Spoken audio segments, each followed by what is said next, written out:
1, 2, go!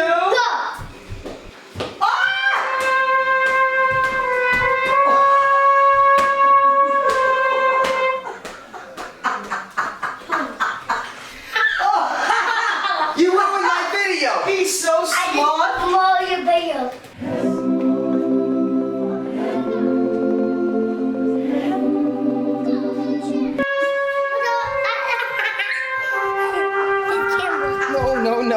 No. Oh, wait, it's beautiful. It's beautiful. Come with me, and you'll see a boy wearing shorts with a fucking hole. I don't care, 'cause my name is Turbo. With that squat, I probably ripped it more.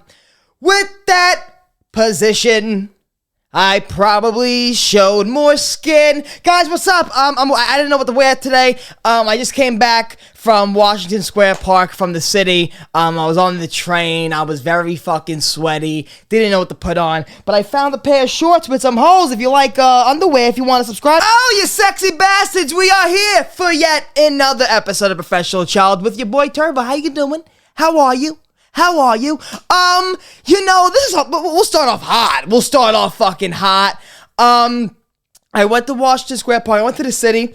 Stand-up comedy. That's where you do it. And, I'm looking around. Now, I'm in Washington. I'm in WSP.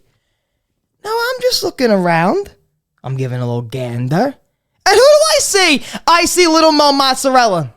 Little Mo Mutz. Little Mo Mutz, Little Mo Mozzarella, whatever you want to call him, Little Mo Mozzarella, the guy you see on Instagram screaming, "Hey, Johnny, fucking pizza, fucking, that's a sandwich." So there's a lot of Italian. Now, I fall into that category sometimes, but I'm aware. I'm self-aware. I'm very self-conscious. I have anxiety. I'm walking through the park and stuff, and I see Lil Mo Mozzarella with his fucking AirPods on. Love the product. And the AirPods were on, and he was on his phone and doing the typical, listen, my father does this outside. "Hey, how you fucking doing, bro? Where are you? Where are you? Are you in Jersey? Get the fuck out of Jersey. Come over."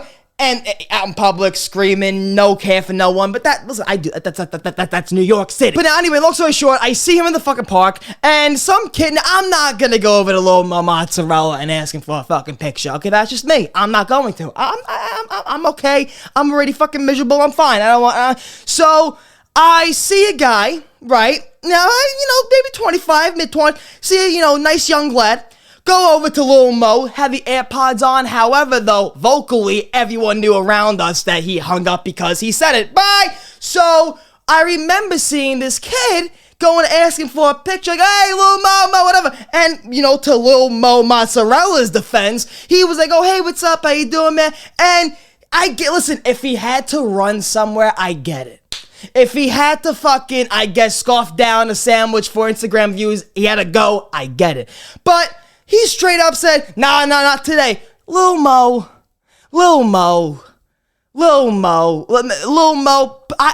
I know people who know people that know you from people who know people from jobs and stuff. I know you do construction. I know you probably hang around with guys that my father works with and grew up around.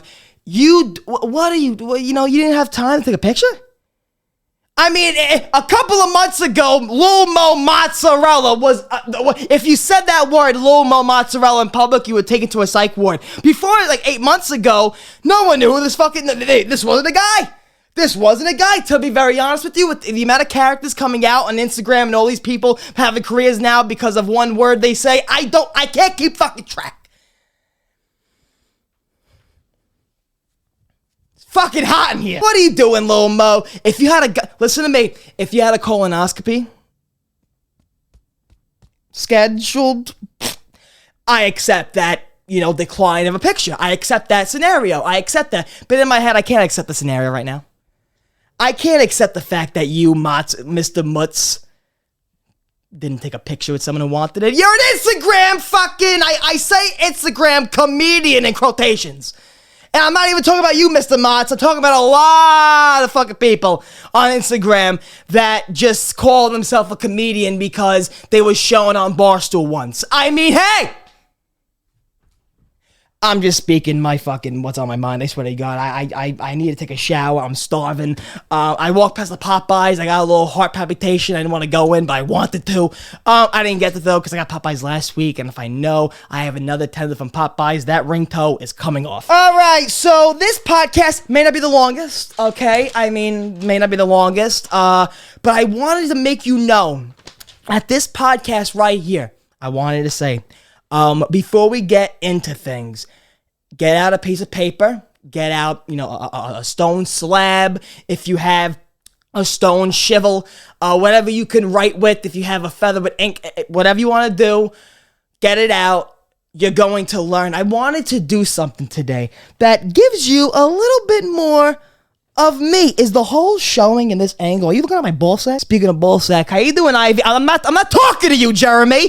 How are you doing, Ivy? You doing good? Oh, look at you, fucking little. Oh, look at your fucking peach fuzz on your toenails. This is Jeremy. I don't. Do you want to explain to me? No. We don't know the relationship with these two. If Lil Mo watches this right now, I guarantee you he's probably like, this fucking guy's talking about me. He's talking to stuffed animals. One's a uterus. But back to you, you scumbag Jeremy. I mean, friend of my dear friend Ivy. I don't know. He showed up one day, and ever since I started getting fucking hemorrhoids. But baseball is back. You can't get me in a bad mood, Jeremy. You can touch Ivy all you want. Ha! Just kidding. I'll fucking kill.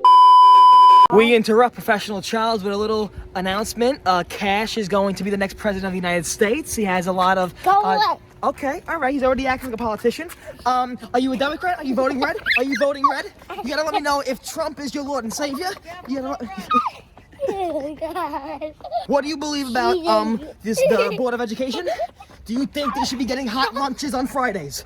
Do you think they should be getting apple slices or banana pears? I wanted to make you learn a little bit more about me. So my top 5 TV shows, get a piece of paper. I want you guys to write this down because let's say in a couple of months, it shows up on a test. You need to know. So my top 5 shows. Now, will I say them in order? I didn't put them in order. I just wrote down the 5 best shows that I could constantly rewatch and was a fan of since I can remember.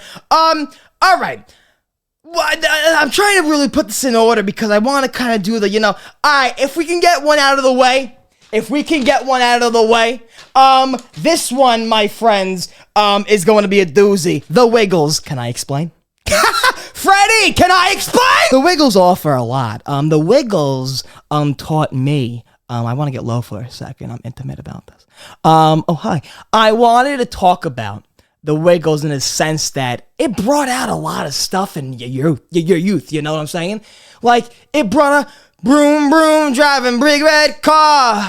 We're traveling and we'll travel far. Oh shit, broom in my big red car. We're gonna ride all day long. I just pulled something. It got you jiggling and joggling, okay? It got your brain, it got your heart pumping, okay? At the prime ripe age of 4 years old, I remember going to, I believe, Radio City, maybe Madison Square Garden. I remember being in the seats and my grandma actually saying, because we saw a bunch of kids start running down to the stage, because the Wiggles, I went to a Wiggles concert. I mean, if you couldn't get that already, I went to a Wiggles fucking concert.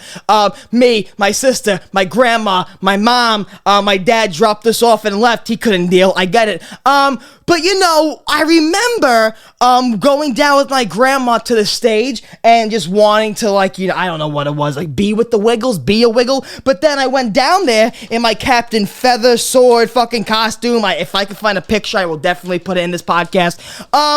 But yeah, no, I remember trying to go down there and I got scared. I saw the Wiggles characters. I thought they were like fucking cops and officials. So I was like, grandma, take me away. And it was nice. It was really nice.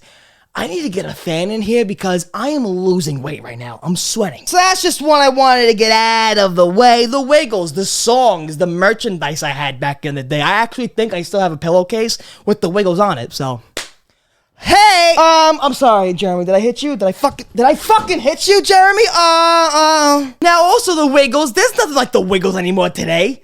We got fucking Blippi. I mean, my nephew watches Blippi. He's like all fucking, 5, 4 Wiggles in one? I mean, this guy Blippi, let me tell you something. This guy Blippi, my nephew watches him. He has a doll of him. He has shirts of him. This guy Blippi, if he doesn't do like 50 milligrams of Adderall before going to listen, he has to like call up these like toy places or these like adventure parks or these like, these jungle gym places, and he records like toy videos and like kid videos in these places. The fucking owners that are probably looking at this guy with a propeller on his head, orange and blue shit all over, and you know what? We're probably the fucking assholes because he's making millions. He's making more money looking more of a fool than I do every fucking week, and he's making millions. But I can't ever talk to kids. I mean, my nephew, I mean, all right, the next one I have for you, I'm just gonna say it, The Walking Dead. The Walking Dead, and we can have the argument start now. I know it fell off, okay?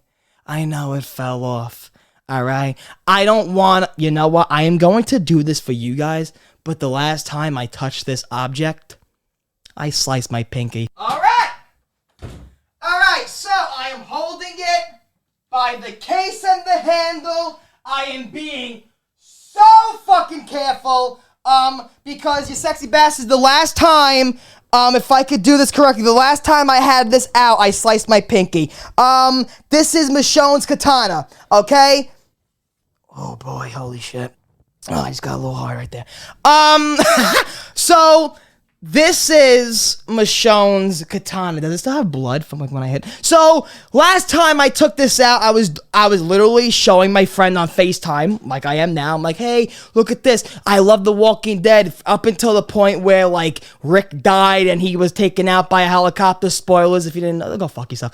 So this katana is Michonne's. Hacha! Hello! Camera, you worth money? Hacha! So I wasn't even doing this, what I'm doing now. I'm actually an asshole for doing this, what I'm doing now. But the last time I had this out, I was showing my friend on FaceTime. I went to go put it back. And when I went to go put it back in the sleeve, I guess it was the other way around. And I went to go put it down, and it dropped like that. And it just dropped straight down, but my pinky was like right up against it, and it just sliced right down my pinky. Thank God no pressure was like going against it, because it would have been cut off. I would have been fucking 9-finger turbo. How you doing? Now we're gonna hold it with 2 hands, and I may actually duct tape this shit. I mean, a lot of memories of my early childhood. I mean, I say early childhood, but I want to say maybe from junior high school into like maybe junior year of high school. So a good like, I don't know, 5 years of my adolescence, of my coming to turbo years. Who the fuck knows? I was in love with The Walking Dead. I was in love with The Walking Dead. Every Sunday, when I would keep all my homework pushed off to Sunday night, and I would have to scramble all my homework, I would have my textbooks and my notebooks right here next to me, and then I'd be watching The Walking Dead, not do any of my homework, just watch The Walking Dead until it ended like 11 o'clock at night. Then I would watch The Talking Dead, which ended like at midnight, and then I did my fucking homework, complained the next morning that I was tired. My mom got mad at me. That's when the trauma hit. Everybody hates Chris.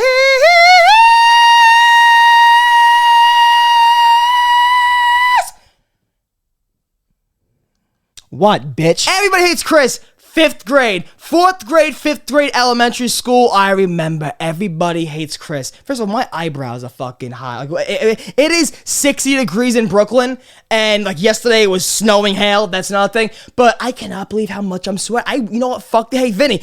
My friend Vinny's been trying to get me to go to the gym for the past like week. Vinny, this is the gym. Do a podcast with me, Vin. Let's go. I'm losing. Fuck Jenny Craig. Let's do a podcast.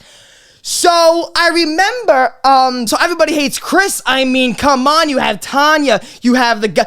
Chris was in The Walking Dead, so the worlds collide. The worlds collide. So, everybody hates Chris. If you don't know, that's a show that took place, I believe, in like Bed-Stuy, Brooklyn, and it was made by Chris Rock, meaning Chris Rock. He made it, and he was narrating it, and I mean, listen, Terry Crews, the father, you know, it was just a show that if you grew up in New York, especially if you grew up in Brooklyn, thank God I didn't grow up in a place that was depicted on Everybody Hates Chris like Ben-Stuy, Brooklyn, but if you are in New York and you are in a place where you are a middle-class family, you are a family like Chris's family that works paycheck to paycheck and lives off that just like I pretty much do, and it's a show that, as a young kid, I immediately connected to. You know, like the big shows like Full House and all those other ones with the perfect families. Yeah, great shows and all. But Everybody Hates Chris was the first show that I really watched as a kid and said, oh, like there's other families that, you know, have money, have a life, that aren't poor and whatever, but they live paycheck to paycheck. And wow, Everybody Hates Chris was that first show that really told me, you know, holy shit, like, the life isn't just peaches and cream on the other side like they show on other TV shows. You know, I'm happy that this show depicted, to me, what normal life was. But besides that, the racist fucking comedy that's just in Everybody Hates Chris with the teachers and Chris, and just in general, the fact that that show told me that there was no Santa, that's a fucking story. I mean, I was at my grandma's house, and if I just ruined someone's childhood just now, listen to me. She did it. I don't know why they decided to, like, put this in the fucking show. Like, I mean, they knew, especially TV, I mean, you know, you really can't stop whoever's on the channel. I mean, I know if there was a 5-year-old kid that just wanted it on Turbo Comedy, and I just want... Listen, little Jimmy, I apologize. There is a Santa. He just breaks in. He doesn't have reindeer. You know, I was at my grandma's. I saw the scene when the little girl, I think her name was Tanya, she saw all the gifts upstairs in another room, and I was like, what the fuck is this? And then I thought it was like the show. They were going to make a joke or whatever. Santa Claus was going to come in at midnight. And this fucking show had the balls to have the mom sit down with Tanya and go, listen, baby, yeah, there is no fucking... I'm like, what? Now I look around, looking at my mom. I'm like, why would the mom lie in the movie? I mean, why would the mom lie in the show? Like, come on. So I remember my mom and my grandma looking at each other, and my grandma went the fucking religious route, which she was like, nah, but there is a St. Nicholas. Like, they don't know that religion. It's St. Nicholas. And now my mom was just acting like she was probably sweating like I am right now. And she was just like, no, Matt, there's a show. It's not this show, Matt. It's scripted. It's fake. It's make believe. I'm like, no. The Sopranos, okay? The Sopranos was a show that changed TV to begin with. Let's just put it that way. Let's not even go into the fact that Tony Soprano, that character, changed masculine criminals, badass like criminals forever on TV. Let's not even get to the point that the writing and the balls it took for the show to do the certain things it did change TV forever. Let's not even go there. Let's talk about the fucking killing. I just snapped my neck. The sex, the killing, the first of all, listen, like I said, we grew up in Bensonhurst, Brooklyn. We grew up around a lot of people that were like the people in Sopranos, okay? We kind of, you know, when our family, whatever, an Italian family usually watches The Sopranos, they usually watch and go, that's fucking Uncle Jimmy all day. That's Uncle, you know he's like Uncle Ricky. Uncle Ricky is exactly like fucking Paulie Walnuts. You kidding me? You're gonna compare family members when every time you watch The Sopranos or any Italian show. Like you watch The Godfather, I would be fucking Michael Corleone because I'm always ambitious in life. Okay, Uncle Tony, you do drugs and you're living in Coney Island. What are you doing? But we continue, and I remember watching The Sopranos when I was going into high school, freshman year. That was the first time I ever watched Sopranos, was the summer going into high school. And I just... After a couple episodes, no matter where you're from, you're gonna talk with a little more fucking, you know, like, get away from me. Get the fuck away from me. Okay? You're gonna have a little more twang. You're gonna sound like little Mo Mozzarella forever. Like, that's not, it's gonna go away, but How Lil Mo sounds is how you're gonna sound after 12 seasons, or not even 12 seasons, I don't even fucking know. After like 2 seasons of the fucking Sopranos, you're gonna sound, you're gonna walk into your kitchen. You could be from Wisconsin, you could be from Ohio, and you can walk in and go, "Hey Ma, where's the fucking corn on the cob, you dumb broad?" And then your mom would look around, she would have to call the cops because the only thing you said in your life was shit. So, what happened? What happened to my son? Oh, he watched the Sopranos. That's what happens. That's what fucking happens. And I mean the ending being don't stop, wow, believe it. Black screen at the end doesn't make sense. Black screen at the end of a happy ending makes sense. We were in a diner. The Sopranos ended in a diner, and the daughter not knowing how to fucking park, so that gave the hitman more time. To my theory, fucking kill Tony. So, The Sopranos is also on the list. And the last one that, my main man, the general of all generals, the man who makes me get out of bed in the morning, the man who taught me how to be a man myself, Always Sunny in Philadelphia. Always Sunny in Philadelphia has a special place in my heart, okay? The special place that Always Sunny has in my heart is the fact that when I finished that whole, 15 seasons, even before, when I was about to season 6, right? When I was actually flying to Vegas the past summer and I was on the flight, I was watching Always Sunny in Philadelphia for the first time. And I kind of binge watched a lot of the seasons, and after watching a couple of seasons, I had the confidence in myself to say, you know what, Turbo, stand-up comedy, whatever. In terms of comedy entertainment, you could be a writer, you could be a showrunner, you could be a producer, you could be a director, you could be anything. Now, if I ever wanted, because I write the comedy albums, which is coming out this year, I'm writing scripts for each track. I'm making sure the writing and the scripts make sense, and I'm starting to hopefully I believe so, that I'm getting better little by little with my writing skills and my screenwriting and just in general writing up projects and content. After watching Always Sunny, actually got that confidence for the first time, because I don't know what it was. The fact that after listening to that podcast, the Always Sunny podcast that I actually have now, which is great, they explained that they started with the smallest budget that I think Hollywood could have gave them on TV. They started with such a small budget, and then when they started getting a little bit bigger and stuff, they started getting better cameras and then HD, and they started getting more elaborate with Danny DeVito and stuff like that, which, don't forget, salute. The show made me sit back and say, I can do something like this. For some reason, that's why certain shows stick with you forever, because for some reason, some shows give you a little in your body that I guess connects a wire to say, I can do that, or hit you a certain way that makes you say, I love this. I'm just connected to this piece of fucking art. I love this show, or a movie. This movie makes me fucking ejaculate. Don't know why, but I have wet pants now. Always Sunny in Philly, first of all, may fall into the problem, I want to say, because they renewed for another 4 seasons, which is great. After these 4 seasons, with the way season 15 kind of went, but which we have to blame that on COVID, I think they should stop. However, I am one of those Always Sunny fans. I'm just looking out for the art and the fucking spark of the show. However, will I be happy, or will I be able to go to sleep at night if this show never ends, and if Danny DeVito dies off, if anybody fucking on the show dies off? Guess what? If they recast it with fucking Bill Cosby, Harvey Weinstein, I would have to watch it like this, but guess what? It's on TV, and it's Always Sunny in Philadelphia. This podcast is getting reported to the cops.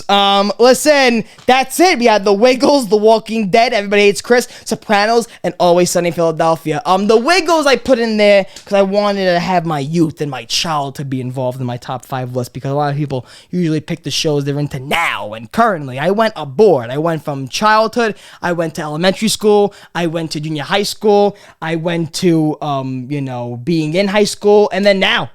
with the Always Sunny Philadelphia. People, I hope you wrote all this down and the notes why I love those shows and I'm connected to those shows. If you didn't write it down, it's only going to hurt you for the exam. So just make sure you get the notes from someone who wasn't, who was here. If you're not, Ivy, would you like to explain to everybody what happened to you at the gynecologist's office? I know it was a smooth It wasn't smooth. I get. Yeah, you're disgusting. So I think that's pretty much it, honestly. This podcast is brought to you by. We don't have a sponsor. I don't even want to lie to you. We don't have a sponsor this week. I'm out. I mean, I'm fucking. So, drink your water with your ice if you got the separate product. If you also have a pillow to sit on, don't forget, use code TURBO, 32.5% off. And, yeah. I mean, I think that's it. Once again, I know I'm saying this now, but okay, we're recording. 30 minutes in. Turbo, you're fucking good. You're professional.